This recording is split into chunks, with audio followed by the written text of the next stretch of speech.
Hvordan fejrer du nytår? Det er altid meget forskelligt. Jeg har ingen faste ritualer omkring nytårsaften. Og faktisk vil jeg helst undgå alle de der spørgsmål der, hvordan og med hvem og hvorhenne og så videre. Så i de sidste 3 år har jeg været ude at rejse, og faktisk siddet alene nytårsaften. Hvad med dig? Jamen, vi har de sidste 7-8 år holdt med det samme vennepar, fordi vi havde en masse små børn, drengebørn på én gang, og der var ikke andre, der ville holde med os, fordi det var så kaotisk. Og nu er vi bare sådan ligesom holdt ved, og det er skide hyggeligt. Men vil I kunne komme og sige nu, at vi skal faktisk ikke fejre nytår sammen i år, fordi vi vil hellere noget andet? Ja, det vil vi sagtens. Okay. Og vi tager også, der kommer også nye ind, som så ikke kommer igen. Altså, du ved, det er ret frie tøjler, men så længe vi nyder hinandens selskab, kan vi jo lige så godt blive ved. Ja, selvfølgelig. Men lige præcis nogle af de spørgsmål om, hvem skal man fejre med, og hvad skal der ske, og hvem skal tage hvad med, og så videre. Det er det, der foregår i den film, vi skal tale om, som hedder Det Nye År, som er instrueret af Papri Kasten, og som man kan se på plakaten også, foregår nytårsaften. Ja, og vi befinder os hjemme hos Nomi, som er blevet enlig efter, at hendes mand Martin begik selvmord. Og nu har hun så fået en ny kæreste, Finn, og han skal introduceres til den her fasttømrede vennegruppe, som har holdt nytår sammen i, jeg tror det er 20 år eller sådan noget, ikke?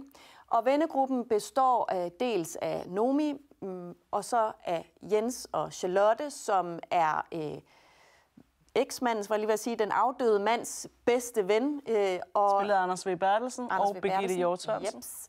Og så er der så også Chris, som er Christian Traftrups figur, der aldrig rigtig helt har slået sig ned og har den ene unge kvinde med efter den anden sådan i løbet af årene. Og så er der så også kommet 2 teenagebørn, som mest befinder sig inde på et værelse. Og så kommer Nomi, har tilladt sig at få en ny kæreste. Den kære Finn, som han hedder, spillet af Lars Brygmann, han skal introduceres til den her venneflok for første gang her nytårsaften. Og lad os lige prøve at se et trailerbid om, hvordan det går til. God aften.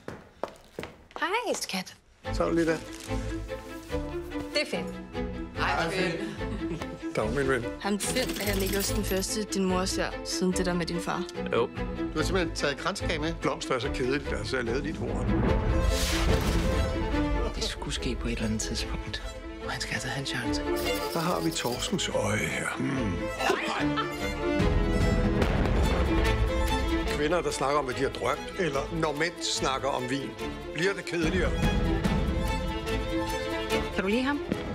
Ja. Han er snot dum. Han er simpelthen så røvirriterende. Jeg har lyst til at smadre ham. Vi skal have gang i en af de her bordbomber. Men det er først til senere. Der er jo ting, når man har set filmen, hvor jeg sidder og klukker, når jeg ser det her bid, fordi der er stadigvæk ting, der er sjove. Altså, det her er jo en trailer, der udelukkende handler om Finn. Ja. Vi lærer intet om nogen af de andre karakterer. Og det er måske også i virkeligheden sådan ret måske symbolsk for den store del af filmen, hvor Finn han dominerer selskabet. Men han er jo også the newcomer. Han er jo blikket udefra, der kommer og ser den her vennegruppe med nogle andre øjne, end de har set på sig selv de sidste 20 år. Og som også disrupter en masse ting i forhold til, hvad kan man tale om, hvad må man sige, hvad må man gøre, hvad må man have med? Må man have et kransekagehorn med, for eksempel? Nej, det må ikke man når der er aftalt noget andet. Præcis. Man kan hurtigt komme galt afsted, ikke? Ja, det kan man, og hvis man kommer til at tænde bordbomberne for tidligt og den slags. Ja, og så kan man sige, så er der også alle mulige sådan usagte ting i den her vennegruppe i den grad. Altså det er en vennegruppe, hvor at man i løbet af årtierne ligesom har forstillet sig. Og derfor så foregår der rigtig mange følelser, sådan lige bagved det glade ansigt, som man sidder og spiller med. Og her kommer Finn så ind og prikker hul på nogle af de her ting. Altså for eksempel så er Nomi i økonomiske problemer, og står med en lejlighed, som er gammel og slidt, og hun drømmer bare om at få renoveret den der lejlighed. Så sidder Jens og Charlotte der og er mange millionærer, og Finn, han spørger, jamen kan du ikke bare give 250 kroner, så hun kan få et nyt køkken? Eller? 250.000. Ja, 250.000 kroner. Og så bliver der jo helt stille, fordi det gør man jo ikke, og man kan jo ikke begynde at give mellem venner på den måde. Og sådan. Så Finn, han kommer, som du siger, disruptor, men han er jo også det komiske element. Altså komikken forsvinder ud, altså intentionelt ud af filmen, det øjeblik, han går ud af døren. Det er rigtigt. Men han er jo også irriterende. Ja. Altså, han er komisk. Og hvem er bedre end Lars Brygmann til at spille irriterende? Det er der ikke nogen mennesker, der er. Nej, men der er jo så mange sjove momenter i det her. Og det er noget, manuskriptet er skrevet af Jacob Weiss, som jo er blevet sådan en fast samarbejdsmarker til Paprika Steen. De startede med at lave noget Tove Ditlevsen teater, og så har de jo også lavet den der Tove Ditlevsen film, også hvor Jacob Weiss har skrevet manuskriptet til. Og han skrevet til nu den tredje film af Paprika Steen her. Og der samarbejde, det kan noget virkelig interessant i forhold til, synes jeg, at ramme, spide noget danskhed. Altså, så det gør, at mange af de der situationer, venneparne, typerne, kunne man kalde dem, i denne her film, er også nogle, man kan ikke genkende til, enten fra sig selv, eller fra sine venner, eller nogen, man har mødt. Og de ting, der bliver sagt, og de ting, der bliver talt om, osv., er jo sådan noget, man selv har oplevet. Ja, men i den grad, altså, der er masser af virkelig sjove episoder her, som man sidder enten og krummer tæer, fordi man kan genkende hos sig selv, eller griner af, fordi man ser det hos andre. Men den her film er meget mere en komedie. Det er også et stort drama, og en film, hvor skuespillerne virkelig får lov til at spille på hele klaviaturet. Udover at de sådan ligesom skal have komisk timing og den slags, så får de også nogle ekstremt sådan dramatiske scener sammen. Altså, det er en rigtig skuespillerfilm. Ja. Det kan man. Og det elsker hun jo. Ja, ja. Og hun elsker Paprika Steen ensemblefilm, hvor det er skuespillere, der bliver kastet ind og laver sådan en gruppeperformance på en eller anden måde. Fordi det er sådan ligesom i et orkester, at alle spiller lidt op af hinanden, og tonaliteten kan skifte hele tiden afhængig af karaktererne og hvad der nu foregår. Og det er rigtigt, man skal være forberedt på, at det ikke er sådan en klasken på lårene komedie hele vejen igennem. Der er virkelig sjove øjeblikke, men det er også en film, et drama, som du siger, Maria, som virkelig har noget hjerte, og som gør ondt nogle steder også. Jeg sad og græd flere gange i løbet af filmen.